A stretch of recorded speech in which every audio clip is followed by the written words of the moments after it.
প্রিয় বন্ধুরা, আজকের এই ভিডিওতে থাকছে মজার কিছু প্রশ্ন ও তার উত্তর। তাই ভিডিওটি শেষ পর্যন্ত দেখুন। আর ভিডিওটি দেখার আগে অবশ্যই হেডফোন ব্যবহার করুন। তো চলুন ভিডিওটি শুরু করি।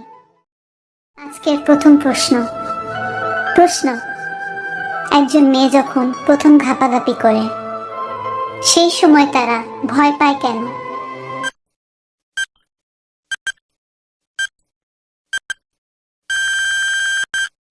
উত্তর, একজন মেয়ে যখন প্রথম ঘাপাঘাপি করে সেই সময় তারা ভয় পায় কারণ ওই সময় একজন ছেলে তার শক্তপোক্ত খেলোয়াড়টা মেয়েদের মেশিনে পচ করে ঢোকায়।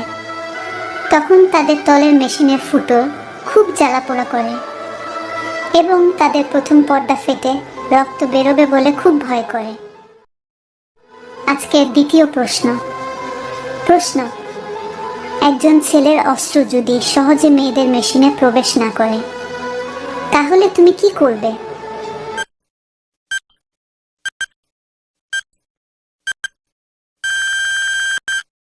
উত্তর, মেয়েদের দুই পায়ের ফাঁকের মেশিনে ছেলেদের খেলোয়াড়টা যদি সহজে প্রবেশ না করে তাহলে তুমি তোমার খেলোয়াড়টাই নারিকেল তেল ব্যবহার করতে পারো। এরপর সেটা পিছলা হলে পলপল করে ঢুকে যাবে। অনেক সময় গ্রামের ছেলে মেয়েরা থুতু দিয়েও কাজ চালিয়ে নেয়। প্রশ্ন, একজন সুন্দরী মহিলা কোনো অচেনা ছেলেদের অতি সহজে কোন জিনিসটা দিতে চায় না?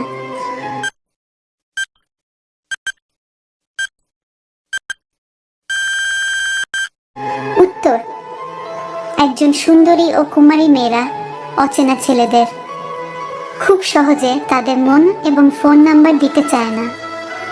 আর আপনি মনে মনে যেটা ভাবছেন গোপনে গিয়ে একসঙ্গে ঘাপাঘাপির কথা, সেটাও কিন্তু তারা দিতে চায় না, কিন্তু তারা চেনা পরিচিত হওয়ার পর সবকিছুই দিয়ে দেয়।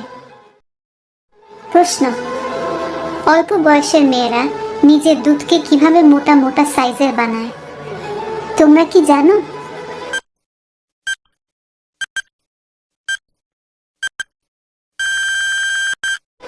উত্তর, অল্প বয়সের মেয়েরা যখন নিজের দাঁত দুটো নিজে টেপাটিপি করে তখন অল্প অল্প করে তাদের ডাবের সাইজ বেড়ে উঠতে থাকে।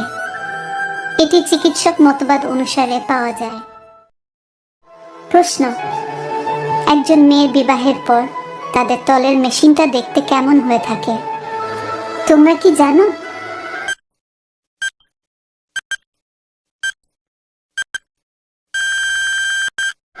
উত্তর, যখন কোনো একজন মেয়ের বিয়ে হয় তখন তাদের মেশিনটা খুব পরিষ্কার পরিচ্ছন্ন করে রাখে।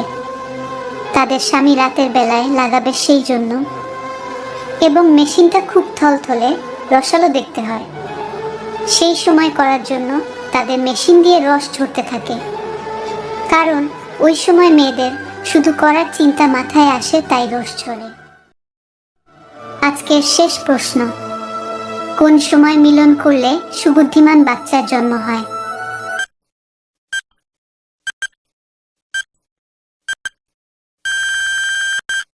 উত্তর, বিশেষজ্ঞদের তথ্য অনুযায়ী কোনো স্বামী স্ত্রী যদি পূর্ণিমা রাতে মিলন করে তাহলে তাদের বাচ্চা সুবুদ্ধিমান হয় বলে জানা গেছে। বন্ধুরা, আজকের ভিডিওটি এই পর্যন্তই। ভিডিওটি দেখে আপনাদের কেমন লাগলো কমেন্ট বক্সে নিশ্চয়ই জানাবেন। ভিডিওটি শেষ পর্যন্ত দেখার জন্য আপনাদের অসংখ্য ধন্যবাদ।